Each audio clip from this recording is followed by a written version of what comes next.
I'm getting ready to make my outdoor Christmas garland, but before I get to that, I want to show you how you can make some small picks to put into a garland or centerpiece, pretty much anything. Here I have pheasant feathers that I use a lot. I did not make these pheasant feathers. I bought them 12 years ago, but I really could have made them. And so I would just want to show you, if you have pheasant feathers, basically all you need is some kind of a nice stiff wire end. And then here we have a couple pieces of cardboard sandwiched with the pheasant feathers, and then a little bit of the smaller pheasant feathers on the outside, and just hot glue it all together. And now you have this nice manageable pick. A couple other things I like to use a lot are pine cones. Here are some smaller pine cones. I have some fairly large pine cones that I use on their own, but for like these pine cones here, I want them to come across as a larger piece than just one individual pine cone at a time. So I group them together. I have one here that I have already made. And basically what I did was I grouped it together in 3. You could do 2 if you wanted to, but I'm going to do 3 here. I have my floral wire, and I'm just going to wrap the bottom of these pine cones, and they kind of will catch. If you're having troubles getting it to catch, you may have to sort of slip one back in there, and then you kind of just pull on it until it's kind of caught in there, and twist your wire.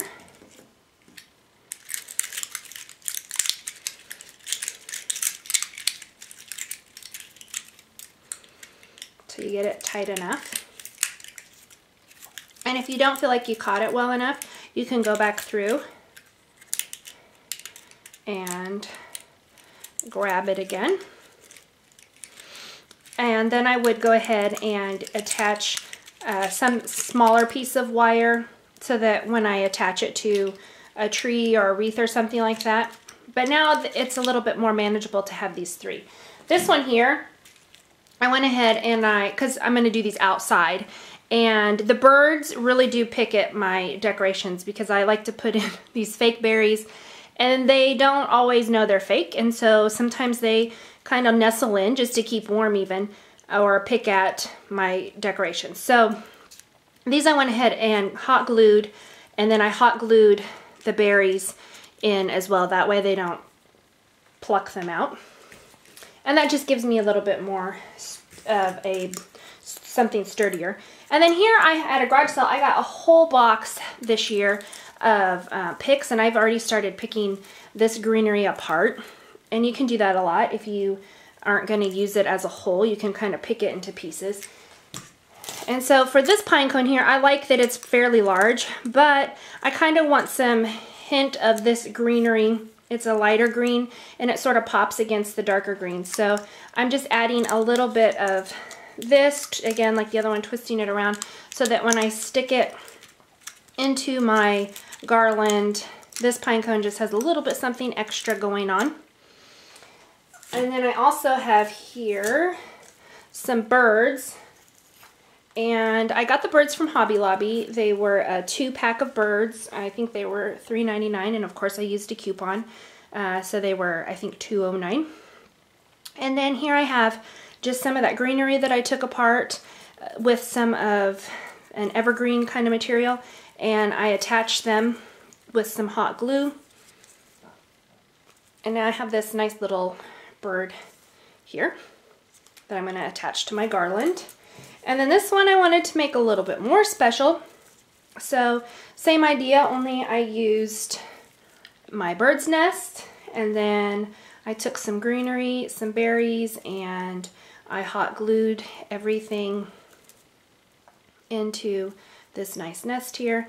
And then on the bottom I have wires that are also hot glued so that I can attach it securely to my garland. The first thing I've done, obviously, here is I'm checking my lights, and I like to do as much indoors as I can because it's cold outside right now. So from my center of my garland, I've measured 8 feet. on either end of the 8 feet, I've tied some twine and secured it nice and tight. This is the reason I've chosen 8 feet is because this is where I will be attaching either end to my house. So I have this ready to go. My garland is a lot bigger than my table, but I know that this is my center, and so I'm going to start here. I take my ribbon and I'm just going to tie it with the branches here in place. I usually go around twice, so now I know it's nice and secure there. And then I'm going to work from the center going out either direction. And I can just take a little bit of my ribbon here, and I kind of I'm going to actually be putting it in here, but I'm holding it out here. And the reason for that is because I'm going to add a little bit of a bunch area there. So this is where I'm going to add it. So I stick it down, twist it, and I will keep going out either side. I'm not using as much ribbon this year as I have in the past for my outdoor decorations. I really want them to come across pretty natural. So I just chose not to do quite as much ribbon. And the ribbon that I am using, I want to be fairly natural. In fact, this isn't even Christmas ribbon. This is from Hobby Lobby, but I did not get it in the Christmas section. And normally I would kind of wrap it around, but I'm not even going to do that because I, again, think that pulling it kind of straight across looks a little bit more natural. And I'm going to keep going off camera because my garland's longer than my table and I can't get it all in view, but I will keep going with this ribbon.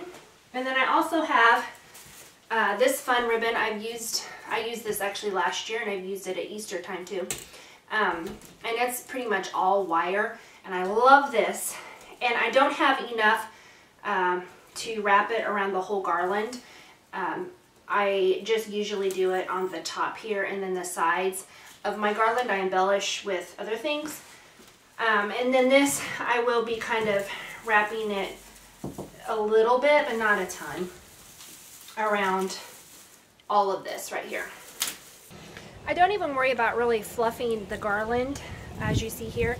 And the reason is because I take Christmas tree scraps like this, and then I build up my garland using this. So I have a branch here, and sometimes I wear gloves and sometimes I don't. I feel like sometimes gloves slow me down. But I take a section like this, and I just basically pinched it off. And then I'm going to work from the bottom and then go up to the center, and then work from the bottom on the other side and go up to the center. And the reason for that is because I want to be able to overlay and hide the stems like this. So I have this section here. And when you go and you get Christmas tree scraps, you'll notice you have several different kinds. Now, the end of my garland is actually ending right here, the fake part, but I'm elongating it by adding this part towards the end here. And just like I did with the ribbon, I'm using the fake garland to kind of hold everything in place. So I have this section here, I twist it, and now I can continue working my way up. And it takes me, I'd say it takes me about a half an hour to fill in my garland. What I usually do is I like to break several branches and then add them on, break several branches and add them on instead of one at a time. Okay, I've got my base finished, and I'm just going to add a couple of these other branches in that have sort of a different color to them. It's just going to help add a little bit more fullness. And you don't need very many, so I'm not going to add as many as I did with my base coat. I'm just going to kind of fill them in here and there. And I've got so much going on now that I don't need to twist anymore. I'm just kind of shoving it catches and pulls on something, and then it holds in place. When I get to the corner, like I have here, I like to add just a little bit more drama. And so I already have one right here shoved in kind of at this angle here.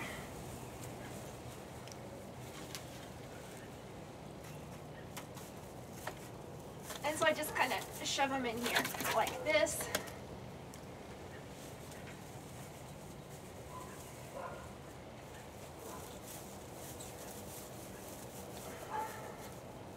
And for the most part, I don't have to attach every single one, twist it and tie it. Like as I kind of get into some of these corners, I've got this wire and the ribbon and other things that are holding it in place. So you don't really have to tie every single one.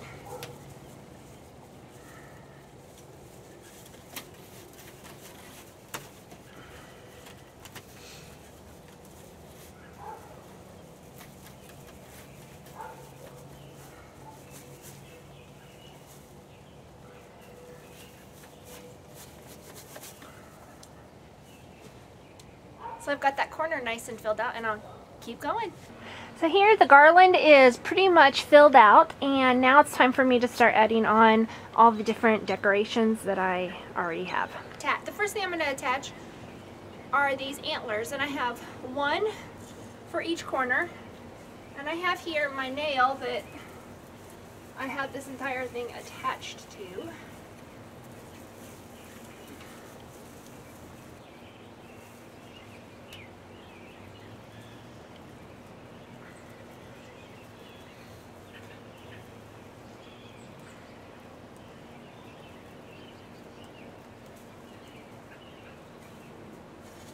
I hope that isn't going anywhere, but I'm going to go ahead and work on this side, and I'm basically going to do almost the exact same thing on the other side.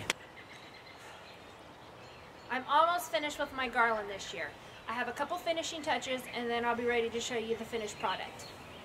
I'm going to be adding some pine branches and cedar branches along with pheasant feathers up here in my center. I'm going to be going out from either direction of center.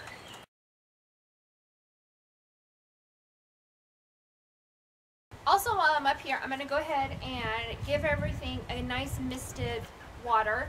And I don't do this every day on my garland, especially because it's kind of high up here. But it's a good idea to give your fresh greens, every 3 or 4 days, depending on how dry or how cold it is. The warmer it is, you'd have to do it more often. Just give it a nice little spray down, and it keeps it fresh longer. And don't fall off a ladder. Here is my finished garland. And just to show you some of the details that I did off camera, I put in the large pine cones and then the pine cone clusters, my bird in the nest, and then I also put in some larger lanterns, and I have battery operated battery operated candles that I'll be putting in there. And to accent the area so that it draws attention to it, I added my pine and cedar branches there. In both corners I have some faux antlers, a grapevine star in the center, and then the same thing on this side, a couple lanterns, clusters of pine cones, and one large pine cone with a lantern. So get out and go make yourself a fresh garland.